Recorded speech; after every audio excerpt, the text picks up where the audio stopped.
members of Toronto City Council, to the City Clerk of the City of Toronto. My name is Mr. Captain Clarke.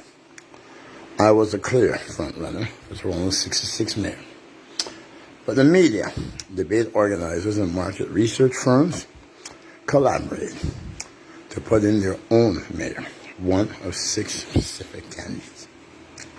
Josh Matlow, Brad Bradford, 2 individuals who clearly were not frontrunners because they were current city councilors who were elected less than 6-8 months ago. And they abandoned their constituents so that they can seek their own glory for Toronto mayor. So basically they were not loyal to their constituents. Mitzi Hunter, who was denied the leadership of a provincial political party. So if the Liberal Party did not trust the leadership of Mitzi Hunter, how could we have trusted her for the leadership of the city of Toronto, Canada's largest city?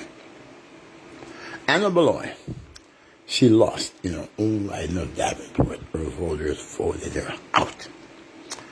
How could we expect someone who the voters voted out? That means that Beloy had become mayor.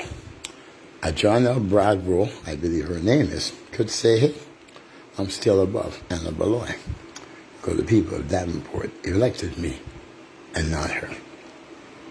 Mark Saunders, an individual who did not resign, he quit.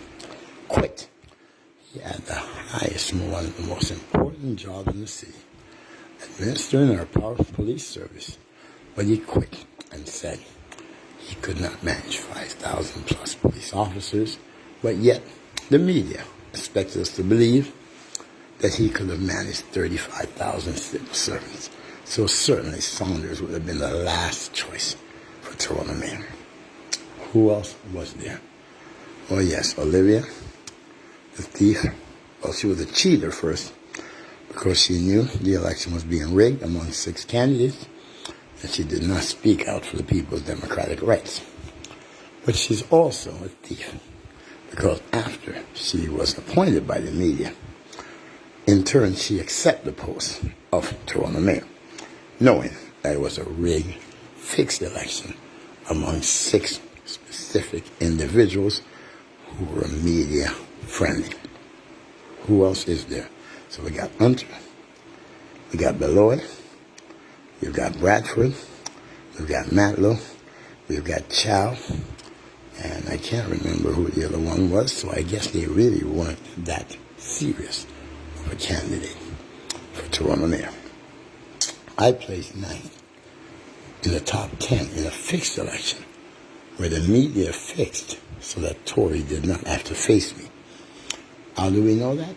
Well, in 2010, Edward Keenan of the Toronto Star, then I-Weekly, did the top choice from 5 choices for mayor.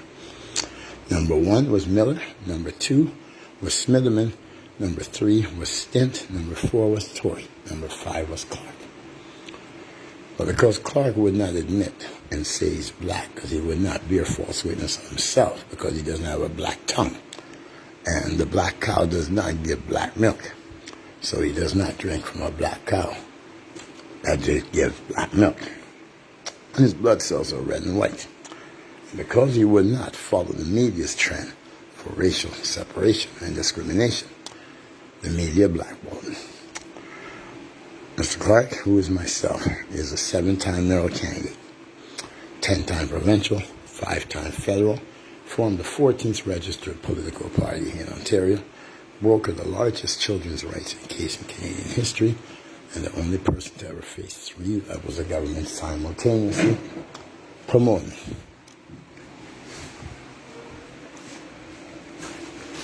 and creating. And he was once a Toronto homeless man. So I know why the media went to the fix. And I know that the media must have assured Chow that she would not have to face me. Considering that I was Chow's former husband, Jack Layton's first federal opponent 26 years ago. Considering that I faced Layton I have faced two members of the Rat Pack, Dennis Mills and John Nunziata. I have faced former Premier Bob Ray, current Deputy Prime Minister Chrystia Freeland. I have faced the biggest Melvin Douglas Lastman. I have faced the biggest named politicians in Canadian history. And I was once a homeless man. But out of the darkness comes the light. And the truth will set us free. On September 22nd, 2023, as I told the media and I told Olivia Chow, she must face and defeat Mr. Kevin Clarke for her to be the legal mayor of Toronto. And now the Superior Court has started the legal proceedings that does acknowledge that fact, that now Olivia Chow has been denied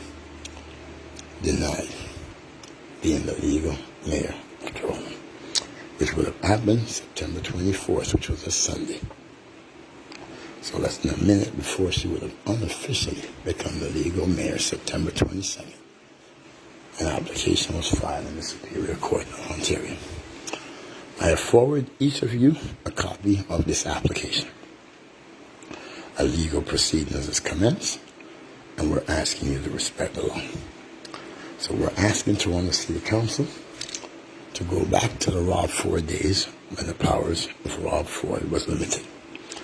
And we're asking you to immediately limit the powers of Olivia Chow on the grounds that she is not yet and may never be the legal mayor of Toronto. For when she loses the Superior Court challenge contesting her appointment as mayor, she will also lose the office of mayor, and a new election will be called. And she would have to defeat me and face me democratically to be Toronto's 66th mayor. We find that hardly possible, considering that Ms. Chow shows that she's an abuser of taxpayers' money already. She received the largest amount of press in the history of the mayor of Toronto's race, but yet she collected the largest amount of money and spent the largest amount of money. Who would need to spend $1,600,010, $7 less than the maximum spending limit, knowing that the city was in a bind financially and the taxpayers would be in debt for close up to 75% of what she spends? That is somebody who's clearly not fit to be mayor, because she's now screaming to the federal and provincial level of government for money, but yet she cost the taxpayers over $1 million just for her fake election alone. So, legally, Olivia Chow cannot make laws, and legally she cannot do anything that binds the people of the city of Toronto, for she is not yet and may never be the legal mayor of Toronto. 3 steps to being mayor. 1, to be elected. The media, the elections Toronto said she was elected. 2, to be appointed mayor. That's what elections Toronto did when they appointed her the mayor of Toronto. But the 3rd phase is the most important. You must legally make it through the 90 days without anyone contested. And once that election is contested, you are not the legal mayor yet and may never be. On those grounds, we ask council to convene and to debate what powers Olivia Chow will have. She can have social and political authority, but she cannot have any legal authority to bind the people until the Superior Court case is heard. We ask the city clerk to put together a motion to all councillors to debate and reduce the powers of Olivia Chow, and certainly she cannot use the special powers granted by the Premier of Ontario, because the Superior Court case is in Ontario Superior Court. God is good.